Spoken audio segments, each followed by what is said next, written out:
Gracious God, grant that in the written word and through the spoken and proclaimed word,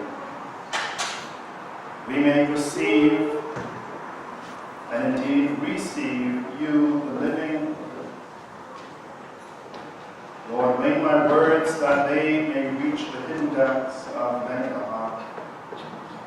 Remove from us, Lord, that which is not here. I speak to you now in the name of our God, who is Father, Son, and Holy Spirit. Amen. Please be seated.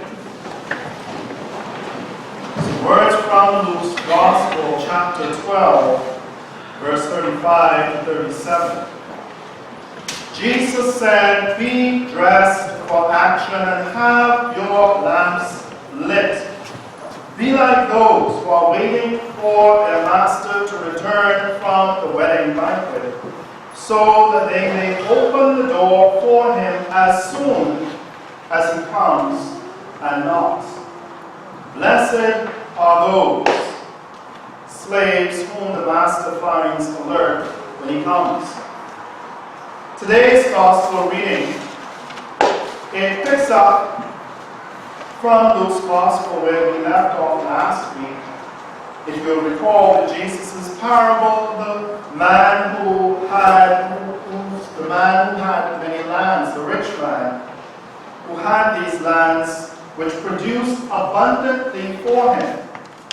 And so you'll recall that given the excess that he had received, this rich man decided that he would pull down his small barns and that he would build larger ones in order to store his grain and his goods, rather than to take that which he had received and to go and to share it with the poor. He decided to build bigger barns to store it for himself. And so for this he was judged to be foolish.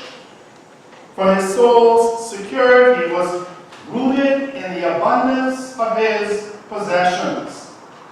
That which he had received ultimately by God's grace. And he, we are told, was unaware that that very night his life was going to be demanded for him.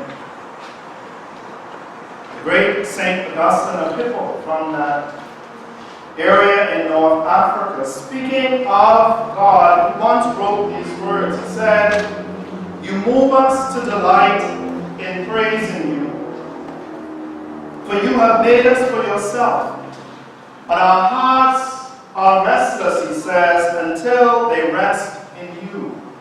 You have made us for yourself. God has made us for himself, and our hearts are restless until they find their rest in him. And so Augustine has highlighted for us that deep spiritual longing which is at the heart, at the core of every single human life. We have only to look around us in society. We have only to look perhaps within ourselves to see the kind of restlessness that we feel whenever we place the pursuit of things other than God in the place of God. Whenever we go after things that God has created rather than seeking relationship with God himself. And so far too often, friends, we treasure those things that are not God. Far too often we privilege the greed, we privilege the anxieties of this world and of this life over and above the values and the priorities of God himself. The prophet Isaiah, if you listen carefully to today's Old Testament reading, he showed us, he explained to us how this can even happen in the worship that we offer to God. The ancient Israelites, for various reasons, they privileged the outward forms of their worship, having certain services, making certain sacrifices to God. God was tired of this. They privileged these things over and above real relationship with God. So God said to them and to us, he said, "Wash yourselves, Make yourselves clean. He says, remove the evil of your doings from before my eyes. For this is the God who sees all things, who knows all things. Remove the evil of your deeds from before my eyes. Cease to do evil, he says. Learn to do good. Seek justice. Rescue the oppressed. Defend the orphan. Plead for the widow. Look out for those who are vulnerable. And friends, let me say this to you, that there is no substitute for real relationship with God. Nothing else will take the place of God in our lives. There is no substitute for real relationship with God. That is, letting Him cleanse us from all that is not of Him. Letting Him come to live from the very center of our lives. Allowing His values, allowing His priorities to become our own. There is no substitute for that. Earlier in this 12th chapter of Luke, Jesus cautioned His disciples. He said not to worry about what they will eat or what they will wear. Words which I believe challenge our most deeply held anxieties around providing for our most basic human necessities. Don't worry about what you're going to eat. Don't worry about what you're going to wear. And his point was not that these things were unimportant, friends, but rather that we ought not to allow our worry, not to allow our anxieties over these things to distract us from the single-minded focus that is required of all who will truly come and follow this Jesus Christ as Lord. Our lives and our future, friends, are not determined by fate. They are not determined by chance, but they are in the hands of our Heavenly Father, who already knows all of our needs even before we ask. Our lives are in the hands of our Heavenly Father. Last week we sang the hymn, "This is my Father's world." The third verse says, "This is my Father's world, oh, let me ne'er forget that though the wrong seems oft so strong, God is the ruler yet." It says, "This is my Father's world." The battle is not done. Jesus who died, that one who died, he shall be satisfied. And earth and heaven shall be one. Do you truly believe this, Saint Stephen? Do you truly believe the words of these hymns, or are they just words of a hymn? This is our Father's world. Our lives are in His hands. Earth and heaven will one day be one. This is the world of God our Father. And in Christ, God has brought the kingdom of heaven here on earth. God is bringing the kingdom of heaven here on earth. And you see, only when we believe this with sincerity will we truly begin to learn how to relate appropriately to all our earthly possessions. To realize that they don't possess us. Only then will we learn to live according to God's values. Only then will we learn to live according to God's priorities. So Jesus said to His disciples, and He says to each and every one of us, "Do not be afraid, little flock, for it is your Father's good pleasure to give you the kingdom." To give you the kingdom. Sell your possessions, He says, and give alms. Make purses for yourselves and do not wear out.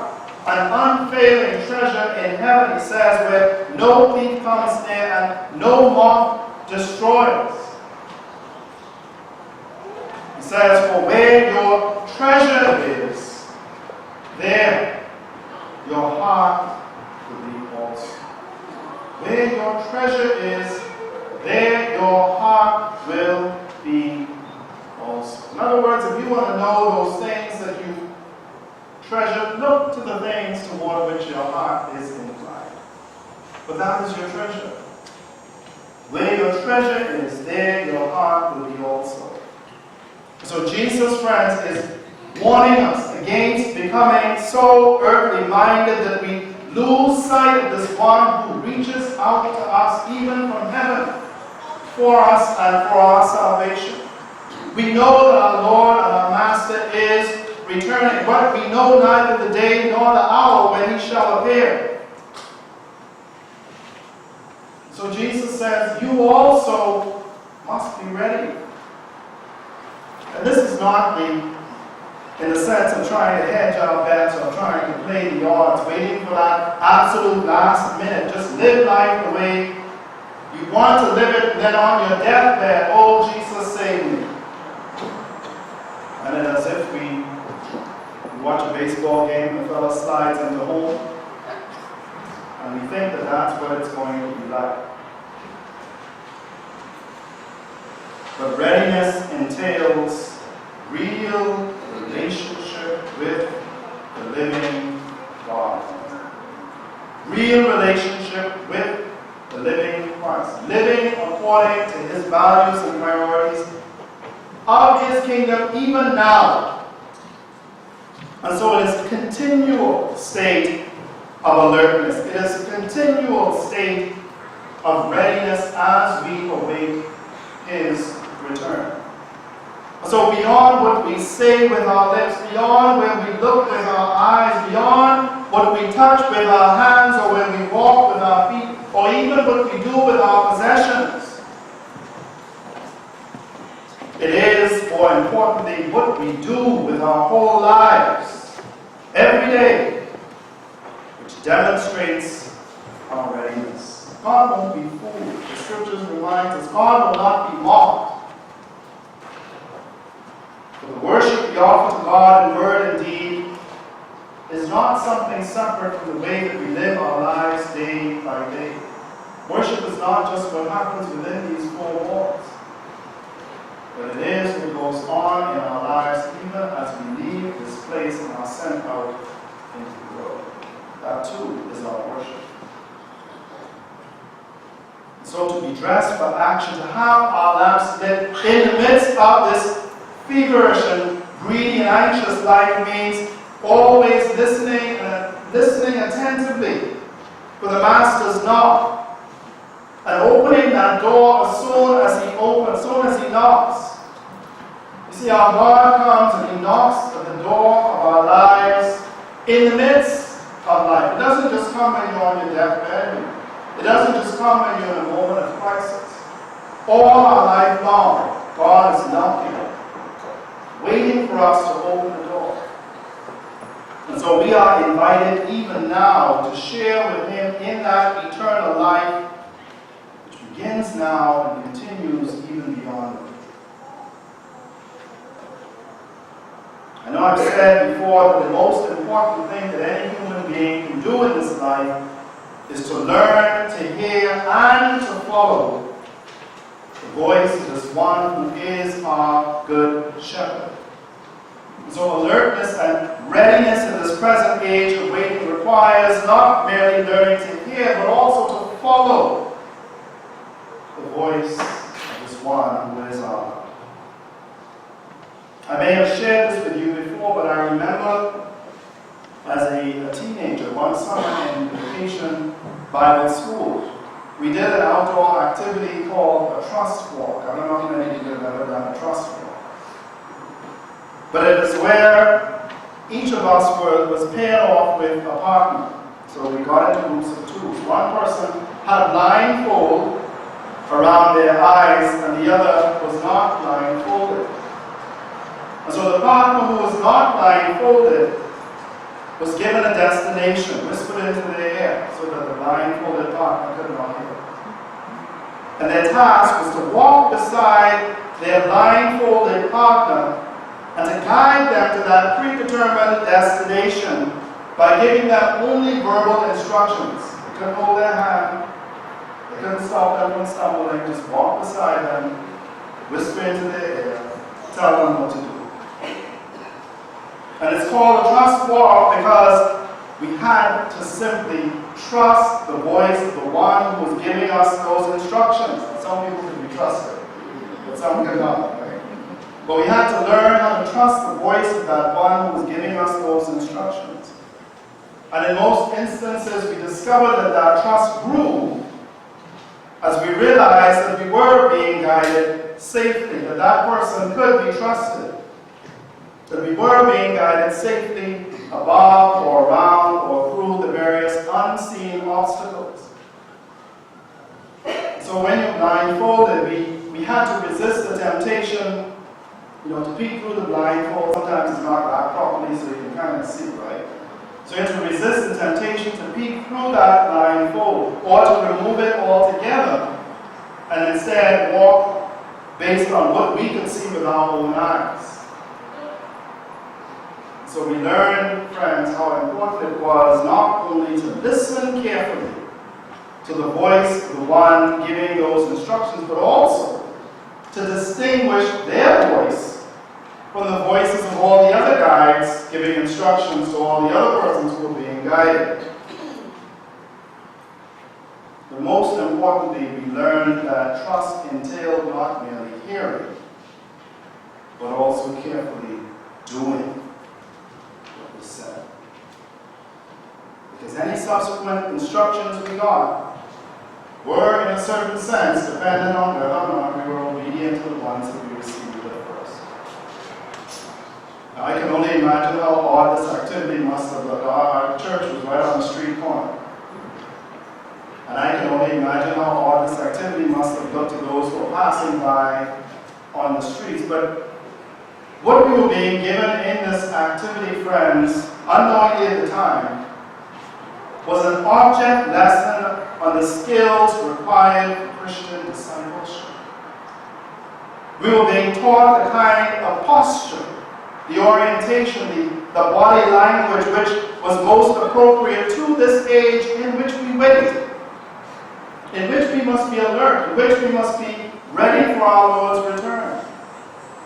So like any object lesson, there are those things that you learn after the activity itself, but you also begin to sort of learn the limitations around the lesson. But there were three important things that I later gleaned. The first is this: when we walk by faith and not by sight, we cannot walk as quickly through this world as we might wish, but we must walk circumspectly, as the scripture says.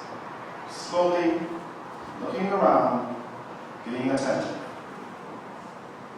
The second point is that because of our sin, we either do not hear as clearly as we should, or we are paralyzed by our reluctance to do what our Lord commands us to do. And so sometimes we must get those instructions a couple of times. What do you mean there's a wall in front of me and I have to go around it? I'm just going to keep walking until, of course, you hit that wall. Sometimes we need to get those instructions a couple of times before we listen. The third thing is that unlike the sanitized version of this trust walk, this journey of faith in which we are on, this terrain which we must traverse, is one along which obedience will always take priority over physical and material comforts. This is a journey of obedience. It is not a journey of being comfortable. One commentator has said that all life is lived in expectation of the Son of Man's return. He says the time of the arrival is unknown, but the coming is sure. So all life is lived in that expectation of his return. And so what is most essential in this time of waiting is that we strive day by day after real relationship with this God who waits with us. Jesus says, sell your possessions, give alms. He says, make purses for yourselves that do not wear out, an unfailing treasure in heaven, where no thief comes in, no moth destroys. This is an instruction which challenges us to confess not merely with our lips, but also with our possessions and our lives, the values and the priorities of the living God. And while we wait, the temptation to walk by sight and not by faith is a strong one. We've learned for so long to trust these and not our faith. So we'll always be tempted to take matters into our own hands, to resolve situations the way we have always resolved them, the way that we have been taught to resolve them. But there's nothing more comforting, there's nothing more encouraging than knowing that our lives are in the hand of this one who is our God. There's nothing that we can lose in this life that our Lord is not able to restore even 100-fold. You cannot lose. It is a win-win situation. And so let us, like those heroes of Israelite faith whom we heard about in the letters to the Hebrews today, let us, like those who have God before us, let us not be distracted in this life from really getting to know this one who is our God. Don't mind what others are doing, friends. You get to know him today. Let us not seek to root our lives our security in the things that we possess. Because you know what? They will pass away. But let us learn to follow and to hear the voice of Christ our whole life long, that we may be counted among those who are found ready